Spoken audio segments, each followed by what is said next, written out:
Think about the logistics of organizing a single event for 1.4 billion people. That is the population of India today. And out of that vast number, over 968 million, 96.8 crore, are registered voters. Getting that many people to collectively decide who runs the country makes the Indian elections the largest participatory event in human history. To understand how that functions without collapsing into total chaos, you have to look at the underlying design. The idea of collective decision-making has been a part of the local ethos since early times. During the Vedic period, assemblies like the Sabha and Samiti gathered to consult on policy. Later, the Bauta Sanghas, monastic communities established by Buddha, utilized voting and debate to choose leaders and resolve disputes. Centuries of foreign rule and British colonial dominance eventually altered these structures, limiting participation and disrupting the local political fabric. Yet the long struggle for independence actually strengthened these democratic ideas among the people, keeping the memory of shared governance alive. Upon independence, the challenge was a massive engineering feat.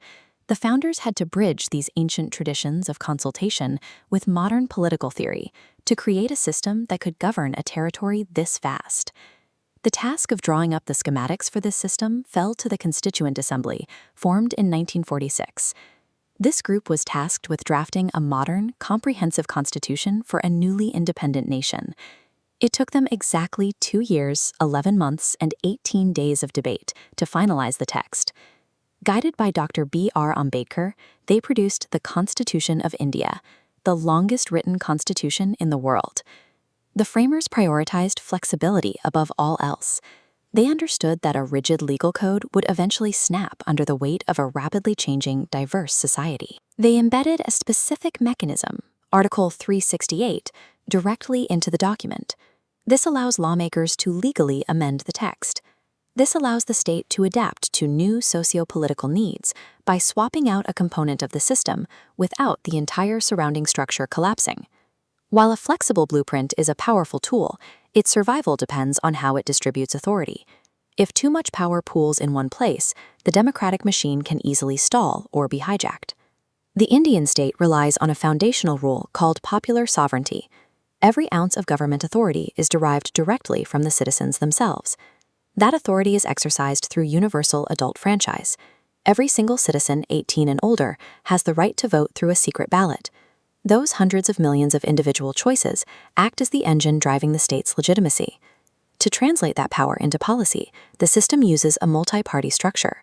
This design specifically captures India's vast regional and socio-cultural diversity, ensuring that many distinct voices reach the legislative floor. This chart shows the mechanics of government. To rule, a coalition must secure over 50% of seats.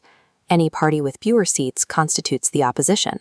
By representing outside interests, the opposition ensures diverse viewpoints remain in the public record while questioning the ruling majority. However, even with a strong opposition, handing control of this massive engine to a majority requires structural limits. Unconstrained power poses a risk to the very people it's meant to serve. To prevent the concentration of absolute control, the Constitution uses a design known as the separation of powers.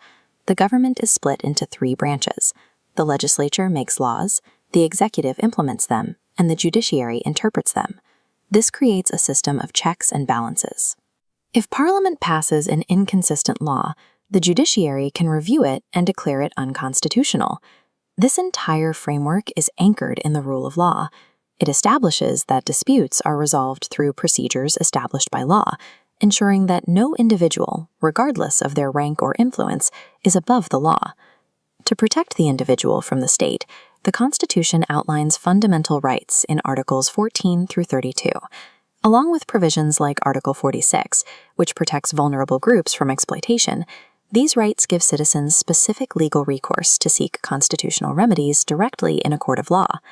These load-bearing walls and constitutional remedies ensure the government remains a servant of the citizens' rights, rather than an arbitrary power. The system also includes specialized accountability institutions. The Election Commission of India ensures free and fair contests, while the Comptroller and Auditor General monitors the transparency of government spending. Yet these institutions have a specific vulnerability. Without citizen awareness and a commitment to fairness, the democratic process cannot deliver meaningful outcomes on its own. To bridge this gap, the system provides tools for bottom-up action.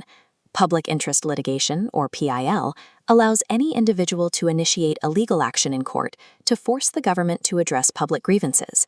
Similarly, the Right to Information Act of 2005 empowers individuals to seek information from government agencies. This mechanism allows citizens to directly audit government actions and verify the facts for themselves. The final thesis of this design is clear. The machinery of Indian democracy only functions when the people actively run it. The real strength of the system depends entirely on the participation and honesty of its citizens.